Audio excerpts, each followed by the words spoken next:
بسم اللہ الرحمن الرحیم وبہ نستعین انہ خیر ناصر و معین وصلی اللہ علی محمد و اہل بیتہ الطیبین الطاہرین اللهم صل على محمد وعلى محمد.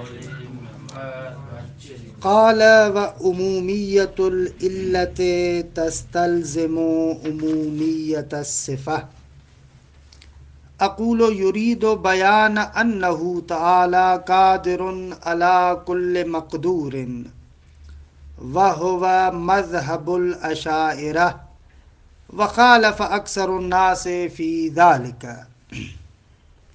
الحمدللہ ہماری گفتگو کشف المراد میں تیسرے مقصد کی فصل دوم جو قدرت خدا کے بارے میں تھی۔ قدرت خدا کے بارے میں بھی کلن کشف المراد میں دو مرحلوں میں بحث ہے۔ ایک مرحلہ جو ابتدائی تھا اس میں اصل قدرت کا اثبات کہ خدا قادر ہے، کہ ضمناً قدرت کا معنی اور مطلب بھی بیان ہوا، اور پھر اس مطلب پر اٹھائے جانے والے تقریباً 4-5 اشکالات اور ان اشکالات کے جوابات، یہ قدرت کے بحث میں حصہ اول سمجھیں آپ۔ دوسرا حصہ عمومیت قدرت کے بیان میں، کہ قدرت خدا کا دائرہ کہاں تک ہے۔ ابھی سے جو ہم آج سے بحث بیان کریں گے وہ بحث یہ ہے کہ خداوند متعال کی قدرت کا دائرہ کہاں تک ہے۔ درست ہے، ہر چیز پر قادر ہے یعنی کیا؟ مرحوم خواجہ قدرت الہی کی عمومیت کے بیان کو ذکر کرتے ہیں کہ خدا کی قدرت عام ہے، ہر شے پر قادر ہے، کہ انشاءاللہ اس شے کی وضاحت کریں گے۔ ہر مقدور پر خدا قادر ہے، قادر علی کل شیء۔ مرحوم علامہ خواجہ کے بیان کی شرح کرنے سے پہلے اس مسئلے کے اندر جو عالم اسلام کے اندر مختلف متفکرین ہیں، دانشور ہیں، چاہے فلسفی ہو چاہے کلامی ہو، کلامی اعتبار سے بھی کسی بھی فرقے کے ساتھ تعلق رکھتے ہوں، ان کے مختلف اقوال کو ذکر کرتے ہیں، بلکہ عالم اسلام سے تھوڑا سا دائرہ باہر بھی لے کر جاتے ہیں۔ مجوس ہو، دوسرے تیسرے، ان کے بھی اقوال کو ذکر کرتے ہیں۔ خواجہ ابتداً ان کے اقوال کو ذکر کرتے ہیں، اور ان کے اقوال کے بعد مرحوم علامہ حلی، بے بخشید خواجہ نہ، خواجہ تو فقط اصل دلیل دے رہے، علامہ حلی ان کے اقوال کو نقل کرتے ہیں، پھر خواجہ کے دلیل کی توضیح دے کر ان اقوال کو نقد کرتے ہیں۔ تو ہم بھی ایسے کرتے ہیں، پہلے مرحلے میں ان کے اقوال کو ذکر کرتے ہیں، اور اس کے بعد یعنی اسی کی ترتیب کے مطابق بعد میں پھر یہ جب بحث قدرت انشاءاللہ ختم ہو جائے گی، کہ آج تقریباً اس بحث کو مکمل کریں گے، آئندہ ہفتے اس بحث کے بارے میں جم بندی اور جو اہم ترین نکات ہوں گے ان نکات کو انشاءاللہ آئندہ جلسے میں ذکر کریں گے۔ آج فقط کتاب پر ہم لوگ فوکس کر رہے ہیں۔ خب قدرت خدا کے بارے میں مرحوم علامہ فرماتے ہیں کہ خواجہ فرماتے ہیں کہ خدا ہر مقدور پر قادر ہے۔ درست ہے، ہر شے پر قدرت رکھتا ہے، اور اہل سنت کے فرق میں سے جو اشعری فرقہ ہے ان لوگوں کا بھی یہی ماننا ہے، علامہ کے مطابق ان لوگوں کا بھی یہی ماننا ہے۔ لیکن اور بہت سارے لوگ اس میں اختلاف رکھتے ہیں۔ ابھی علامہ کے بیان کے مطابق پہلا گروہ علامہ کے بقول فلاسفہ، وہ خدا کی قدرت کو محدود کرتے ہیں۔ علامہ حلی فرماتے ہیں کیوں؟ اس لیے کہ فلسفے میں ایک قاعدہ ہے، الواحد لا یصدر عنہ الا الواحد، قاعدہ الواحد کو مانتے ہیں۔ فلاسفہ کا ماننا ہے کہ خداوند متعال مستقیم طریقے سے فقط ایک معلول کو وجود دے سکتا ہے، اس کے علاوہ کو مستقیم طریقے سے وجود نہیں دے سکتا. درست ہے؟ قاعدہ الواحد کی بنا پر. نتیجتاً یہ لوگ کیا کرتے ہیں؟ خدا کی قدرت کو محدود کرتے ہیں. علامہ رحمت اللہ علیہ فرماتے ہیں کہ ہم اس قاعدہ الواحد کے بارے میں مفصل گفتگو امور عامہ کے بحث میں کر چکے ہیں، لہذا اس بحث کا تکرار یہاں پر نہیں کرتے. صرف ایک قول ہے، اور معمولاً جتنی بھی کلامی کتابیں ہیں ان کلامی کتابوں میں یہی بیان کیا جاتا ہے کہ فلاسفہ خدا کی قدرت کو محدود کرتے ہیں. کہتے ہیں ڈائریکٹ پہلی مرتبہ وہ فقط ایک معلول کو وجود دے سکتا ہے، اسی وقت چند معلولوں کو وجود نہیں دے سکتا، لہذا یہ قدرت خدا کو محدود کرتے ہیں اور قاعدہ الواحد کو بہانہ بناتے ہیں. بقول علامہ اہلی کے قاعدہ الواحد کو ہم باطل کر چکے ہیں. اب یہاں پر قاعدہ الواحد کے بارے میں مفصل گفتگو ہم بھی نہیں کرتے، آخر میں شاید کچھ اشارات کریں گے، لیکن فعلاً فقط کشف المراد میں جو بیان ہوا ہے. یہ پہلا قول فلاسفہ کا. دوسرا قول مجوسیوں کا ہے، مجوس، کہ اس کے بارے میں انشاءاللہ گفتگو کرتے ہیں. مجوسی کہتے ہیں کہ خیر کا خالق خدا ہے اور شر کا خالق شیطان ہے. کیا؟ خیر کا خالق خدا ہے اور شر کا خالق شیطان ہے. کیونکہ خدا خیر محض ہے تو اس سے تو فقط خیر آئے گا. شر جتنے بھی شرورات برائیاں ہیں وہ شیطان کی طرف سے. دوسرے لفظوں میں بقول علامہ اہلی کے یہ لوگ کہتے ہیں کہ خدا شر پر قدرت نہیں رکھتا،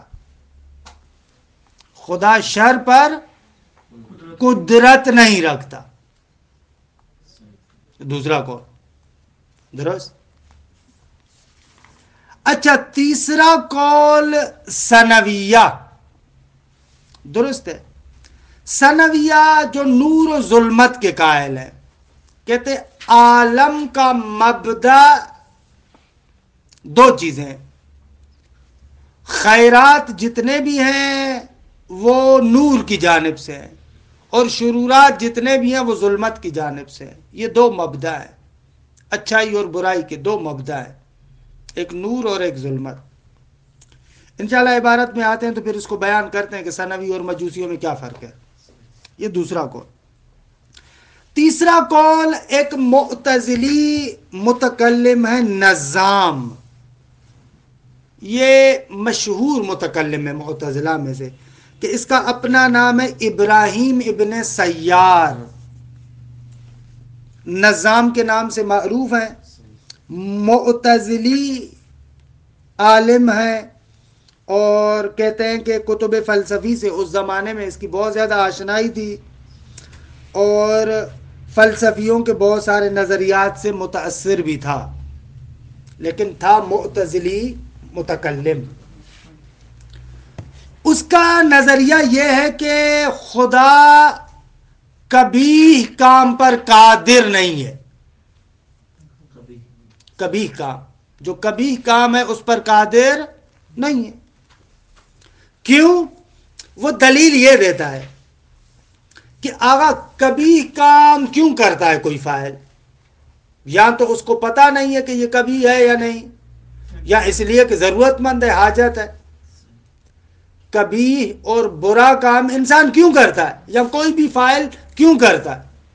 یا اسے پتہ نہیں ہے کہ یہ کبھی ہے یا ضرورت ہے. تو کہتا ہے کہ خدا کے لیے نہ جہالت ہے نہ حاجت ہے، نہ جہالت ہے نہ حاجت ہے، لہذا خدا کبھی کام کیوں کرے گا. لہذا نظام کہتا ہے کہ خدا اصلاً کبھی کام پر قدرت ہی نہیں رکھتا. وہ مجوسی کہہ رہے ہیں کہ وہ دوسرے باب سے وارد ہو رہے تھے. درست ہے، یہ دوسرے باب سے وارد ہو رہا ہے. درست ہے. یہ ایک اور متکلم ہے، یہ بھی معتزلی متکلم ہے، بلخی کے نام سے معروف ہے. بلخ یہ جو ہے وہ کہ افغانستان میں ایک علاقہ تھا نا، ابو القاسم کعبی اس کا نام ہے. ابو القاسم کعبی بلخی، یہ بھی معتزلی متکلمین میں سے ہے، اور معتزلہ کی ایک مشہور شخصیت ہے ابو الحسین خیاط۔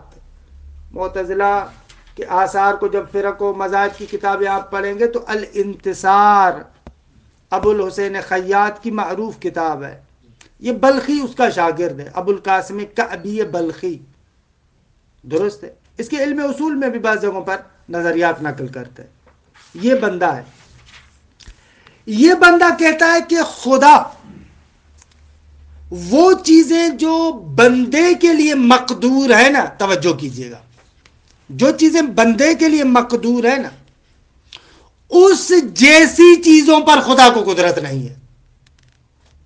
جو عبد ہے، بندہ ہے، جن چیزوں پر وہ قدرت رکھتا ہے نا، اس جیسی چیزوں پر خدا کو قدرت نہیں ہے۔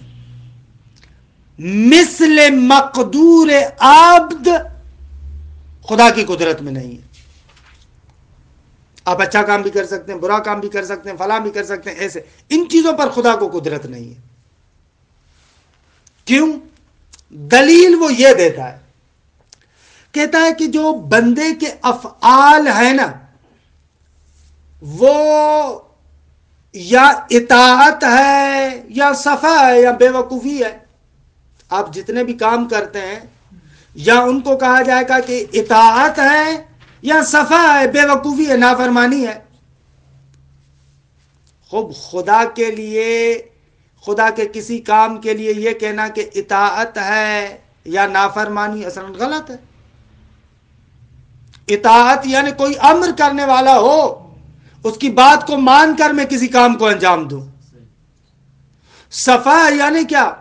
یعنی کوئی امر کرنے والا نہیں ہے، یا کسی نے امر کیا ہے مولا نے، اس کی کوئی غرض و غایت بھی نہیں، ایسے ہی میں اپنی طرف سے آ کر کوئی غلط کام کروں۔ خدا کی افعال کو تو آپ اطاعت اور صفا کے ساتھ متصف نہیں کر سکتے نا۔ لہذا خداوند متعال عبد کے مقدور جیسے کاموں پر قدرت نہیں رکھتا، درست ہے؟ اچھا، یہ ہو گئے بلخی صاحب۔ دو اور شخصیتیں معتزلی، جبائیان ان کو کہتے ہیں، آپ نے نام بھی سنا ہے، یہ دو باپ بیٹے ہیں جبائی کے نام سے، ابو علی محمد ابن عبد الوہاب جبائی، جی جی معتزلی شخصیات میں سے ابو علی جبائی کے نام سے معروف ہے، ابو علی محمد ابن عبد الوہاب جبائی، اور اس کا بیٹا ہے ابو ہاشم جبائی، باپ ابو علی جبائی اور بیٹا ابو ہاشم جبائی، معتزلی شخصیات میں سے بڑی معروف شخصیات ہیں، اور ان کے بہت ہی زیادہ مشہور نظریات ہیں کہ بقول محمد ابن عبد الکریم شہرستانی کے، جن کی مشہور کتاب ہے الملل والنحل، مشہور کتاب ہے ملل و نحل، معروف کتاب ہے عبد الکریم شہرستانی کہ جناب سیدہ سلام اللہ علیہ کے مظالم میں ہم ایک حوالہ جو پرانی کتابوں میں سے، اہل سنت کی کتابوں میں سے، یہی الملل والنحل ہے۔ یہ عبد الکریم محمد ابن عبد الکریم شہرستانی، اس نے خود لکھا ہے کہ جناب سیدہ پر وہ جو مظالم ڈھائے گئے، اور حضرت محسن کی شہادت کا تذکرہ اور اس کا لات مارنا، یہ ساری چیزیں اس نے لکھی ہیں محمد بن عبد الکریم شہرستانی نے الملل والنحل میں۔ ایک حوالہ ہمارا یہ معروف حوالہ یہ ہے، وہ کہتا ہے ان دونوں کے بارے میں کہ اثبتا شریعتاً عقلیتاً، ان باپ بیٹوں نے اپنی طرف سے ایک عقلی شریعت بنا لی، ابو علی جبائی نے اور ابو ہاشم جبائی نے، درست ہے؟ وہ کہتے ہیں دونوں عیناً جس چیز پر بندہ قادر ہے اس پر خدا قادر نہیں ہے۔ بلخی کہہ رہا تھا مثل مقدور عبد، جیسی چیزوں پر عبد قادر ہے ان پر خدا قادر نہیں ہے، یہ بلخی کا کہنا تھا۔ لیکن ابو علی جبائی اور ابو ہاشم جبائی کہتے ہیں کہ عین مقدور عبد، جس پر بندہ قدرت رکھتا ہے اس پر خدا قدرت نہیں رکھتا۔ کیوں؟ اس لیے کہ اگر ایک چیز بندے کی قدرت میں ہے، اگر خدا بھی اس پر قدرت رکھتا ہو تو جھگڑا ہو جائے گا۔ مثلا بندہ کہتا ہے کہ میں اس کام کو انجام نہ دوں، خدا کہتا ہے میں اس کام کو انجام دوں، تو کیا ہوگا؟ جھگڑا ہو جائے گا۔ خوب یہ ان لوگوں کے اقوال ہیں، لیکن مرحوم علامہ فرماتے ہیں کہ یہ سارے کے سارے اقوال غلط ہیں، باطل ہیں۔ فلاسفہ جو کہتے ہیں کہ خدا فقط ایک شیء واحد پر قدرت رکھتا ہے، ان لوگوں کا نظریہ بھی غلط ہے۔ فلاسفہ جو کہتے ہیں وہ بھی غلط۔ مجوس جو کہتے ہیں کہ خدا فقط خیر پر قدرت رکھتا ہے، شر پر قدرت نہیں رکھتا، وہ بھی غلط۔ ثنویہ جو کہتے ہیں فقط خیر پر خدا کی جانب سے قدرت ہے اور شر جو ہے وہ کہ ظلمت کی طرف سے ہے، یہ بھی غلط۔ نظام جو کہتا ہے کہ خدا امر کبیح پر قادر نہیں ہے، یہ بھی غلط۔ بلخی جو کہہ رہا ہے کہ خدا مثل مقدور عبد پر قدرت نہیں رکھتا، غلط۔ یہ دونوں جبائی جو کہہ رہے ہیں کہ عین مقدور عبد پر خدا قدرت نہیں رکھتا، یہ بھی غلط۔ سارے کون غلط، ان کو ایک ایک کا نقد بھی ذکر کرتے ہیں، لیکن ہمارا نظریہ یہ ہے کہ بابا ہر وہ شے جو ممکن الوجود کے دائرے میں آئے، کیا؟ ہر وہ شے جو ممکن الوجود کے دائرے میں آئے، خیر ہو، شر ہو، کبھی ہو، غیر کبھی ہو، ہر چیز خدا کی قدرت میں ہے۔ قدرت میں ہے۔ دو چیزیں، ایک یہ ہے کہ قدرت میں ہے یا نہیں، دوسری مرتبہ یہ ہے کہ ان کاموں کو کرتا ہے یا نہیں۔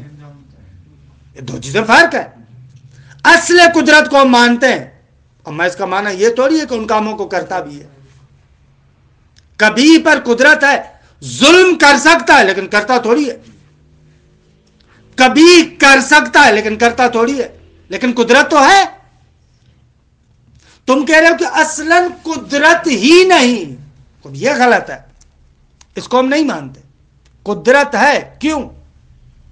اس لیے کہ علت قدرت کیا ہے؟ خدا کیوں قادر ہے اس پر؟ خوب خدا قادر ہے اس لیے کہ وہ چیز ممکن ہے۔ خوب جو چیز بھی ممکن الوجود ہے وہ متعلق قدرت خدا ہے دیکھیں۔ جو چیز بھی ممکن الوجود ہے خوب دیکھیں متعلق قدرت خدا ہے۔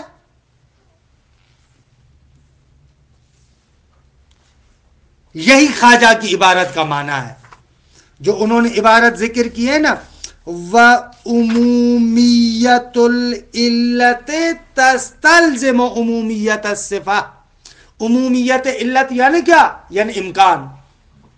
بھائی قدرت کیوں متعلق ہوتی ہے؟ اس کی علت کیا ہے؟ امکان، اس کا ممکن الوجود ہونا۔ کیونکہ ممکن الوجود ہے خوب دیکھیں متعلق قدرت ہو سکتی ہے۔ عمومیت علت امکان کہ ممکن ہے، وہ عام ہے، چاہے کبھی ہو، غیر کبھی ہو، خیر ہو، شر ہو، جب سارے کے سارے ممکن الوجود ہے، خوب جب سب کے سب ممکن الوجود ہے تو متعلق قدرت واقع ہو سکتے ہیں۔ یہ خواجہ کا بیان ہے، درست ہے۔ اب آتے ہیں ایک ایک کو رد کرتے ہیں، لیکن اس عبارت کے ٹکڑے کا ترجمہ کروں، اس کے بعد انشاءاللہ ایک ایک قول کو ہم لوگ رد کرتے ہیں۔ اشاعرہ کا ہوا، وہ بھی کہتے ہیں کہ قدرت عام ہے، وہ ہماری طرح۔ وَعُمُومِيَّةُ الْعِلَّةِ تَسْتَلْزِمُ عُمُومِيَّةَ الصِّفَةِ۔ کہتے ہیں علت کی عمومیت، علت کیا ہے؟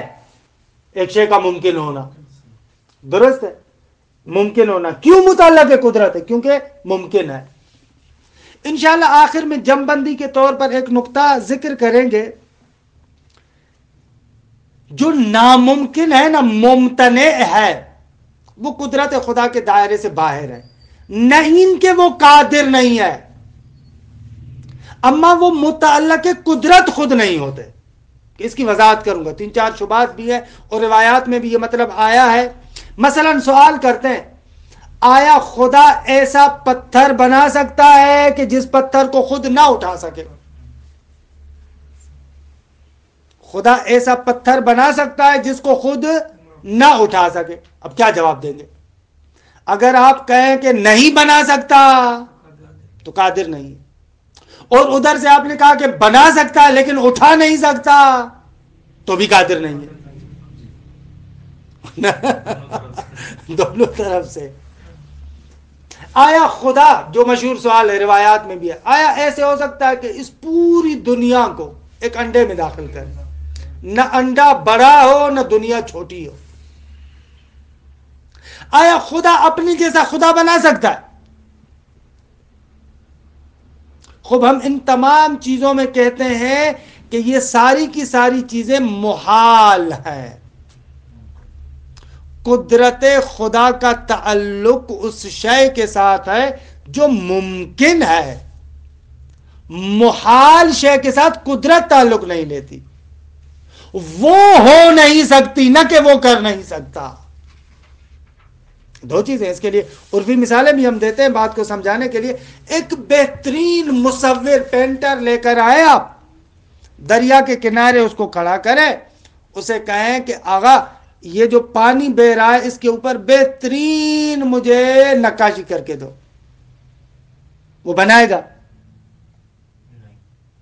اسے کہیں گے یار تو اتنا بڑا دنیا کا سب سے بڑا مصور ہے، تو پانی پر خوبصورت تصویر نہیں بنا سکتا؟ وہ کہے گا میرے اندر نقص نہیں ہے، اس قابل کے اندر صلاحیت نہیں ہے. تو بس قدرت کے لیے یہ نقطہ ہے کہ وہ شے ممکن ہو، محال نہ ہو.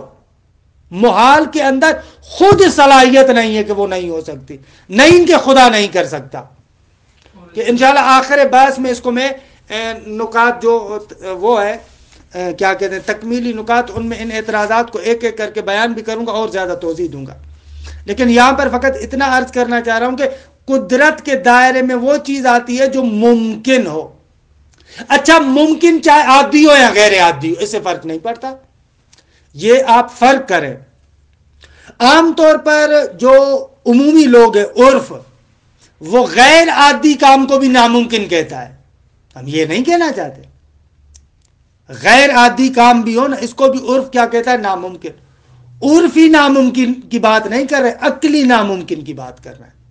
اجتماع نقیضین، ارتفاع نقیضین، یہ جو عقلی طور پر ناممکن چیزیں ہیں، یہاں پر فرق کریں آپ. ہم جو کہتے ہیں کہ قدرت خدا کا تعلق ناممکن سے نہیں ہوتا، یہ عرف اور عام لوگوں کے سامنے بات نہ کیجیے گا، مگر یہ کہ ان کو آپ سمجھائیں، کیونکہ عام لوگ ناممکن سے غیر عادی مراد لیتا ہے. عام لوگوں کے سامنے اگر جیسے ہی آپ کہیں گے نا ناممکن یعنی غیر عادی کام کو بھی وہ ناممکن سمجھتا ہے. اس کی بات نہیں کر رہے. ناممکن یعنی ناممکن عقلی، کہ ممکن اس کے اندر عادی اور غیر عادی دونوں آ جاتے ہیں. درست ہے؟ تو پہلی بات تو قدرت کا تعلق اس شے کے ساتھ ہوتا ہے جو ممکن الوجود ہو. درست ہے؟ اور یہ ساری چیزیں ممکن ہیں، جو بھی ممکن ہے اس کے ساتھ قدرت کا تعلق ہے. اگر آپ پلٹ کر سوال کریں، قرآن میں تو خدا کہتا ہے کہ وہ قادر ہے علی کل شیء، خدا ہر شے پر قادر ہے، اور آپ کہتے ہیں کہ ناممکن پر قدرت نہیں ہے. تو ہم کہیں گے کہ ناممکن شے نہیں ہے، ناممکن شے نہیں ہے. وہ قادر ہے ہر شے پر، ناممکن تو شے نہیں ہے، لہذا وہاں پر قدرت کا سوال ہی نہیں. درست ہے؟ اللہ دیکھیے اجمال آپ کے ذہن میں بیٹھا کیا صلاحیت پیدا کرے. ممتنع یعنی نشدنی، خوب ممتنع یعنی نشدنی جو نہ ہو سکے، خلاف فرض ہوگا، پس وہ ممتنع نہیں ہوگا. اگر وہ ہو سکے تو پھر ممکن بن جائے گا. فرض یہ کریں کہ ناممکن یعنی ممتنع، کہ جو نہیں ہو سکتا. جو نہیں ہو سکتا اسی طریقے سے محفوظ رہے، آپ اس کو کہیں وہ ہو جائے، یہ خلاف فرض ہے. بابا فرض جب یہ کہہ رہے ہیں چیزی کے نشدنیز، نہ ہونے والی، اگر اس کو ہونے والی بنائے وہ تو پھر دیکھیں نہ ہونے والی نہ ہوئی، یہ تو ممتنع نہ شد. یہ تو کیا ہو جائے گا؟ وہ ہو جائے گا یعنی اجتماع نقیضین ہو جائے گا، خلاف فرض ہو جائے گا. ممتنع یعنی نشدنیز، ہاں ممتنع یعنی نشدنی جو نہ ہو سکے، اس کو کیسے بنائے؟ اگر آپ کہیں کہ وہ ہو جائے یعنی دیکھیں نہ ہونے والی چیز وہ نہ ہوئی، مگر یہ کہ آپ وہی کہہ رہا ہوں کہ عرفی نہ ہونے والی چیز کو غیر عادی کو اور اس عقلی میں فرق گزاری کرے. عرف میں بہت ساری چیزیں ایسی ہیں جن کو عرف کے طور پر نہیں ہو سکتا. مثلا آپ ادھر بیٹھے رہے یوں آپ آسمان میں اڑنا شروع کر دیں، عرف کہتا ہے نہیں ہو سکتا، ناممکن ہے. اما عقلی طور پر ناممکن نہیں ہے، عقلی طور پر ناممکن نہیں. آپ اڑ سکتے، عادی طور پر نہیں اڑ سکتے. اگر عقلی طور پر انشاءاللہ معجزے کی بات میں بھی ہم بیان کریں گے، مثلا ایک لاٹھی کو کوئی پھینکے وہ سانپ بن جائے، عادی طور پر نہیں ہو سکتا. اما عقلاً ناممکن نہیں ہے.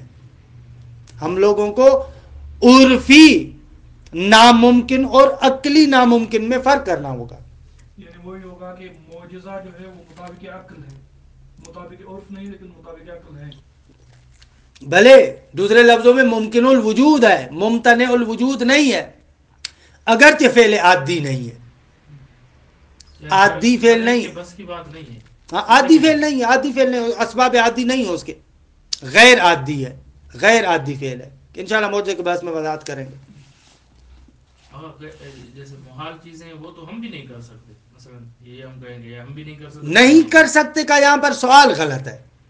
وہ چیز نہیں ہو سکتی، نہیں کہ تم نہیں کر سکتے، آپ نہیں کر سکتے. بہترین مصور پانی کے اوپر ان رنگوں کے ساتھ نقاشی نہیں کر سکتا، تصویر نہیں بنا سکتا. اما نہیں ان کے وہ بنا نہیں سکتا، وہ بن نہیں سکتی، اس میں صلاحیت نہیں ہے، اس کے اندر صلاحیت نہیں ہے، نہ کہ یہ کر نہیں سکتا. اور یہی امیر المومنین سے جب یہ سوال ہوا تھا کہ آیا خداوند منان اس پورے عالم کو انڈے میں بند کر سکتا ہے کہ نہ انڈا بڑا ہو نہ کائنات چھوٹی ہو؟ مولا کا جواب کیا تھا؟ مولا نے کہا خدا کی طرف عجز کی نسبت دے نہیں سکتے، لیکن جو تم کہہ رہے ہو وہ ہو نہیں سکتا. اس جملے کو نہیں سمجھتے بہت سارے لوگ. بعض کہتے ہیں کہ مولا نے جان چھڑائی ہے، نعوذ باللہ. یعنی آپ اسے کیا سمجھتے ہیں؟ مولا نے اس کو کہا کہ خدا کی طرف عجز کی نسبت دے نہیں سکتے، جو تم کہہ رہے ہو نہیں سکتا. مولا کیا کہنا چاہ رہے ہیں؟ بلاخر یہ پوری کائنات اتنی بڑی ہو اور انڈا اتنا چھوٹا ہو، اس میں داخل ہوگی یا نہیں ہوگی؟ کب نہیں ہو سکتا. اما اس کا معنی یہ نہیں ہے کہ خدا قادر نہیں ہے، اس کا معنی یہ کہ یہ چیز نہیں ہو سکتی. اگر انتباہ کبیر بما ہوا کبیر فی الصغیر بما ہوا صغیر ناممکن ہے،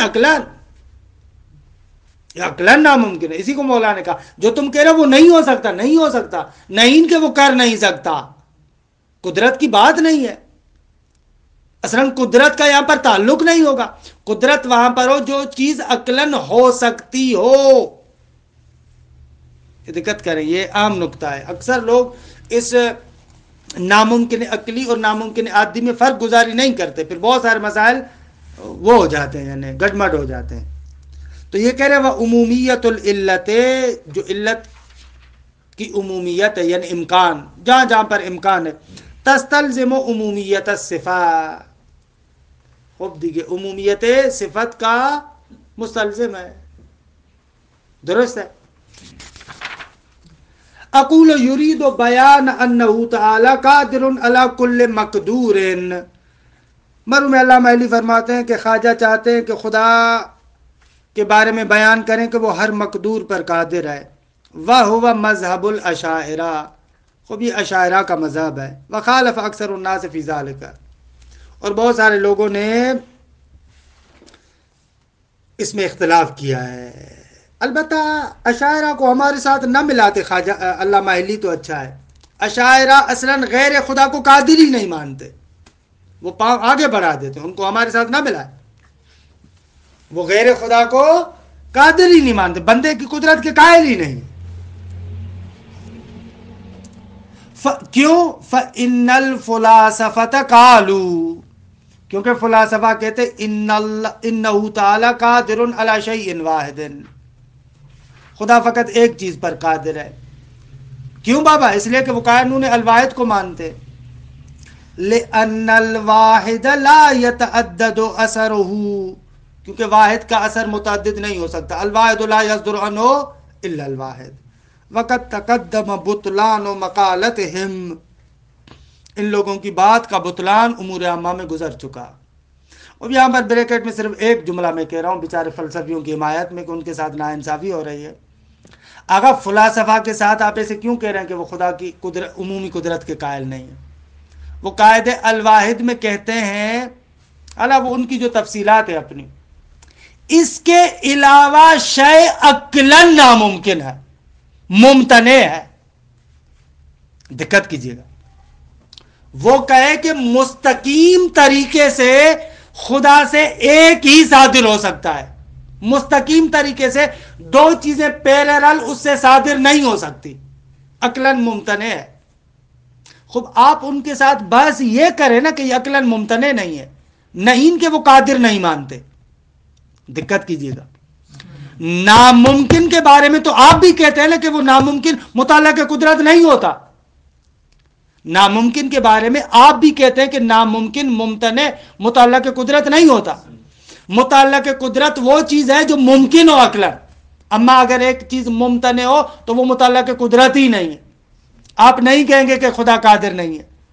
فلسفی کہتا ہے کہ بابا پیرالل دونوں چیزیں ایک دوسرے کے عرض میں مستقیم طریقے سے خدا سے صادر ہونے کی صلاحیت نہیں رکھتی، ممتنع ہے عقلاً. آپ اس کو کہیں گے کہ یہ خدا کو مجبور مان رہا ہے. خوب آپ اس کے ساتھ بات کریں نا. بھائی میں نہیں کہتا آپ ان کی بات مانیں، لیکن ان کے ساتھ بات یہ کریں کہ یہ چیز ممتنع نہیں ہے، ممکن ہے. بس یہ کریں آپ. اس کو یہ نہ کہیں کہ تو خدا کو قادر نہیں مانتا، خدا کی قدرت کو محدود کرتا ہے. قاعدہ الواحد کے بارے میں گفتگو میں نے نہیں کی، حالانکہ کہ آخر میں بحث کریں گے، کیونکہ اس وقت یہ گفتگو اسی صورت میں ہو سکتی ہے ان کے بارے میں جب میں قاعدہ الواحد کی وضاحت کروں. درست ہے. لیکن میں کہنا یہ چاہتا ہوں کہ بابا اگر فلاسفہ یہ کہتے ہوں کہ اس کے علاوہ صورت ممتنع ہے، پھر تو خدا کی قدرت نہیں ہے. اصلا قدرت کے ساتھ تعلق ہی نہیں ہے. ان کے ساتھ بات یہ کرنی چاہیے، نہیں ان کے آپ کہیں کہ وہ قادر نہیں مانتا. یعنی یہ ہے کہ یعنی ہم قدرت میں تو ان سے بحث نہ کریں، پر اس پر کریں کہ یہ ہاں ہے یا ممتنع نہیں. بھلے بھلے بھلے بھلے بھلے یہ گفتگو ہونی چاہیے. والمجوس، مجوسی کہتے ہیں والمجوس ذهبوا الى ان الخير من اللہ تعالی والشر من الشیطان. مجوسی کہتے ہیں خیر خدا کی جانب سے ہے اور شر شیطان کی جانب سے ہے، کیونکہ لأن اللہ تعالی خیر محض، خدا خیر محض ہے. وفاعل الشر شریر، اور شر کا فاعل تو خود شریر ہے. درست ہے آقا. اللہ یہاں پر بھی علامہ ہلی رحمۃ اللہ علیہ سے تھوڑا تسامح ہوا ہے. دو چیزیں. مجوس کہتے ہیں کہ فاعل شر خدا نہیں ہے. ہماری گفتگو اس وقت یہ تھوڑی ہے کہ فاعل شر کون ہے، بات یہ ہے کہ وہ خدا کی قدرت میں ہے یا نہیں ہے. وہ مجوسی بھی کہتے ہیں کہ فاعل شر خدا نہیں ہے، اما یہ باز ہی نہیں ہے نا. بس ہماری یہ کہ آیا وہ قدرت خدا میں ہے یا نہیں ہے. تو اس اعتبار سے ان مجوسیوں کا قول یہاں پر علامہ ہلی کا نقل کرنا اتنا مزیدار نہیں ہے. الحق والانصاف. درست ہے نا؟ تھوڑا انصاف سے بھی ہم لوگ چلیں. یہ وہابیوں کا نظریہ ہے کہ جو انسان نیکی کرتا ہے وہ اپنی طرف خدا کی طرف سے ہوتی ہے، اور جو گناہ کرتا ہے اس کو وہ شیطان کی طرف سے. مثلا اللہ اس کے بارے میں گفتگو کریں گے تھوڑی آگے چل کر انشاءاللہ. خیر و شر کی بحث بھی آئے گی.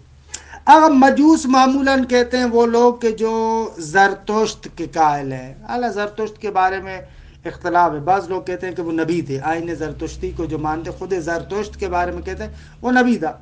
یہ جو بعد والا قول ہے یہ خود زرتشت کا نہیں ہے، خود ان کا نہیں ہے یہ قول. بعد میں ان کے ماننے والوں نے آ کر، جو اس کے پیروکار ہیں، ان لوگوں نے آ کر کہا کہ مثلا خالق خیرات اور خالق شرور کو ایک دوسرے سے جدا کریں. لیکن زرتشت کی اپنی خود تعلیمات میں یہ چیز نہیں ہے. درست ہے. خب والسنویت ذهبوا الى ان الخیر من النور والشر من الظلمات. یا معنویت آپ کیا معنویت ہے، لیکن اصل کتاب میں ثنویہ ہے. یہ تصحیح کیے مرحوم علامہ، مرحوم کیوں کہہ رہا ہوں، خدا ان کو زندگی عطا کرے، آغا حسن زادہ آمولی نے. وہ کہتے ہیں اس ثنویہ کی جگہ پر معنویہ ہونا چاہیے، لیکن اصل کتاب میں ثنویہ ہے. یہ ان کی تصحیح ہے، درست ہے، معنویہ ہونا چاہیے، کیونکہ ثنویہ عام معنی میں ہے. ثنویہ یعنی ہر وہ لوگ جو دو فاعلوں کے، دو مبداؤں کے قائل ہیں. پھر ان کے مختلف گروہ ہیں، ان میں ایک معنویہ ہے، ایک مثلا جو ہے کیا مجوسیہ ہے، ایک دیسانیہ ہے. یہ ان کے مختلف شاخیں ہیں. تو آغا کہہ رہے ہیں کہ بھائی ثنویہ کیوں کہہ رہے ہیں؟ اگر صرف ثنویہ کہیں گے تو اس میں تو مجوس بھی آ جائیں گے. یہ قول جو آپ نقل کریں کہ خیر نور کی جانب سے ہے اور شر ظلمت کی جانب سے، یہ ثنویہ میں سے جو معنویہ گروہ ہے اس کا قول ہے. تصحیح ایسے ہے، لیکن علامہ ہلی کا اپنا ثنویہ ہے، درست ہے، ان کی بات یہ ہے. بس یہاں سے فرق واضح ہو گیا. ثنویہ عام یعنی ہر وہ کہ جو دو مبداؤں کا قائل ہو، ان میں مجوسی بھی ہو سکتا ہے، ان میں معنوی بھی ہو سکتا ہے، ان میں دیسانی بھی ہو سکتا ہے، درست ہے. مثلا ثنویہ جو دو مبداؤں کے قائل ہے، اچھا ان میں جو مجوسی ہیں وہ ایسے کہتے ہیں فاعل خیر یزدان ہے اور فاعل شر اہریمن ہے، درست ہے. مجوسی کیا کہتے ہیں؟ فاعل خیر یزدان اور فاعل شر اہریمن. اگر یہ یزدان اور اہریمن کیا ہیں؟ کہتے ہیں کہ یزدان فرشتہ ہے اور اہریمن شیطان ہے، درست ہے. یہ شہرستانی وضاحت کرتا ہے ملل النحل میں، ہے نا، یہ شہرستانی کی وضاحت ہے. خداوند متعال مجوسی کہتے ہیں بابا وہ خیر و شر سے منزہ ہے، وہ بس اوپر ہے، وہ کیا ہے؟ اوپر ہے. اہریمن اور جو ہے وہ کیا ہے؟ یزدان اور اہریمن ایک فرشتہ ہے اور ایک شیطان ہے. یہ مجوسیوں کا قول جو شہرستانی نے نقل کیا ہے. معنویہ کہتے ہیں، ملل النحل میں آیا، شہرستانی کہتا ہے، وہ لوگ کہتے ہیں کہ خیر و شر کا فاعل ایک نور ہے اور ایک ظلمت ہے، درست ہے. ایسے تو اس اعتبار سے علامہ حسن زادہ آمولی نے اوپر تصحیح کی ہے، ثنویہ کو معنویہ کیا. لیکن علامہ ہلی رحمت اللہ علیہ کی عبارت ہے وَالثَّنَوِيَّةُ. اصل عبارت کو ہاتھ نہیں لگانا چاہیے، آپ حاشیہ لگا دیں لیکن مصنف کی عبارت کو ہاتھ نہ لگائیں نا. وَالثَّنَوِيَّةُ ذَهَبُوا إِلَىٰ أَنَّ الْخَيْرَ مِنَ النُّورِ وَالشَّرَّ مِنَ الظُّلُمَاتِ. خب والنظام، نظام کیا کہتے ہیں؟ قال ان اللہ تعالی لا یقدر علی الکبیح، خدا کبیح پر قدرت نہیں رکھتا. کیوں؟ اس لیے کہ لأنہ یدل علی الجہل او الحاجہ، اس لیے کہ آغا یہ کبیح یا جہالت کی وجہ سے ہے یا حاجت کی وجہ سے، درست ہے. لأنہ یہ کبیح پر قادر ہونا دلالت کرتا ہے جہالت پر یا حاجت پر. کیوں انسان کبھی کام کو انجام دیتا ہے؟ یا نہیں جانتا یا نہیں کر سکتا، جیسے بیان کیا میں نے، درست ہے. یہ نظام کا قول ایسے ہے. وذهب البلخی الى ان اللہ لا يقدر على مثل مقدور العبد، کہ ابو القاسم بلخی کہتا ہے کہ خدا قادر نہیں ہے کس پر؟ علی مثل مقدور العبد، جو عبد کی قدرت میں اس جیسی چیز پر خدا قدرت نہیں رکھتا، اس جیسی چیز. کیونکہ لأنه اما طاعت او صفاء، کیونکہ جو بھی مقدور عبد ہے، جو بھی بندے کا فعل ہے، وہ یا طاعت ہے یا غیر طاعت ہے. خب خدا کے لیے آپ نہیں کہہ سکتے طاعت اور صفا. صفا یعنی بے وقوفی، درست ہے. خدا کے لیے تو نہیں کہہ سکتے نا، خدا کا کوئی بھی فعل طاعت اور صفا سے متصف نہیں ہو سکتا. اطاعت یعنی کسی کے امر کے مطابق عمل کرنا.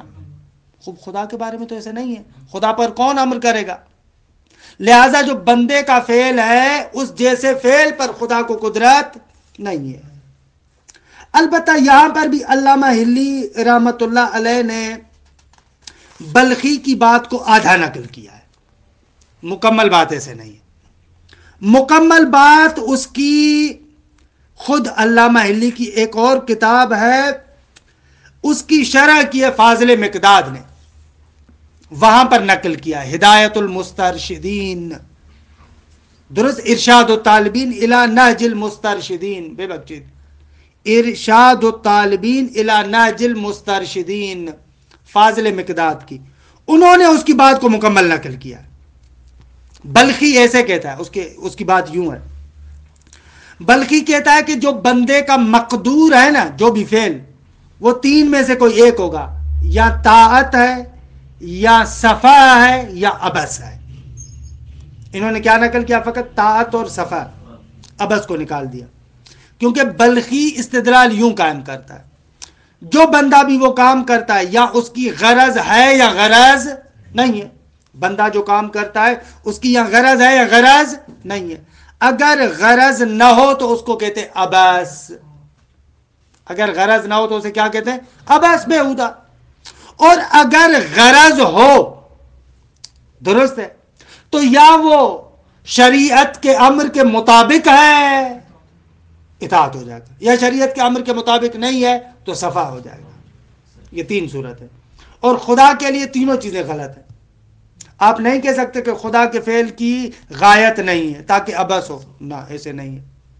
خدا پر کوئی امر کرنے والا بھی نہیں ہے تاکہ آپ کہیں کہ اس کا وہ فعل اس کے امر کے مطابق ہے یا نہیں ہے. لہذا خدا کے فعل کے بارے میں نہ عبس، نہ طاعت، نہ صفا، کچھ بھی نہیں کہہ سکتے. یہ مکمل استدلال ہے. آگے ہاں، لیکن نقل کرتے وقت نہیں کیا، نقل کرتے وقت پورا نقل نہیں کیا. خوب، وذاب الجبائیان یعنی ابو علی جبائی اور ابو ہاشم جبائی، وہ کہتے ہیں اللہ انہ تعالی لا یقدر علی عین مقدور العبد. ان دونوں میں فرق ہے. بلخی کہہ رہا تھا مقدور عبد جیسے پر قادر نہیں ہے، مقدور عبد جیسے پر قادر نہیں ہے. لیکن یہ دونوں جبائی کہہ رہے ہیں کہ وہ جو عیناً مقدور عبد ہے اس پر قادر نہیں ہے. وَإِلَّا اگر عیناً اس پر قادر ہو تو لازم اجتماع الوجود والعدم، اجتماع نہ کسی لازم آئے گا. کیسے؟ الا تقدیر ان یرید اللہ احداثہ والعبد عدمہ. خدا کہے کہ میں اس کو وجود دوں، عبد کہے کہ میں اس کو وجود نہ دوں، تو ہم ہو ہم نہ ہو، کیونکہ دونوں کے قدرت میں.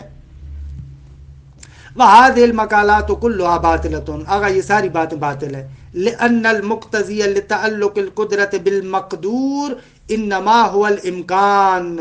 آگا مقدور کے ساتھ جو قدرت تعلق لیتی ہے اس کا مقتضی کیا ہے؟ امکان، شے ممکن ہو. اذ مع الوجوب والامتناع لا تعلق، اگر ایک شے واجب ہو اور ممتنع ہو تو اس کے ساتھ قدرت کا تعلق نہیں ہوتا. قدرت صحت الفعل والترک، قدرت کیا ہے؟ صحت الفعل والترک. اگر وجوب اور امتناع آ جائے تو وہاں پر قدرت نہیں، درست ہے. والامکان ثابت فی الجمیع، یہ جتنے بھی آپ نے تفصیلات بیان کیے سارے کے سارے ممکن ہیں. خوب، فثبت الحکم، حکم بھی ثابت ہو جائے گا. حکم کیا ہے؟ وہ صحت التعلق، کہ قدرت اس کے ساتھ تعلق لیتی ہے. وَإِلَى هَذَا أَشَارَ الْمُصَنِّفُ رحمہ اللہ بِقَوْلِهِ، اسی مطلب کی طرف مصنف نے اپنے اس قول سے اشارہ کیا. عمومیت العلت ای الامکان تستلزم عمومیت الصفہ اعنی القدرت علی کل مقدور. کہ خوب دیکھے وقت گزر گیا، ان کے شبہات کے جوابات انشاءاللہ آئندہ جلسے میں.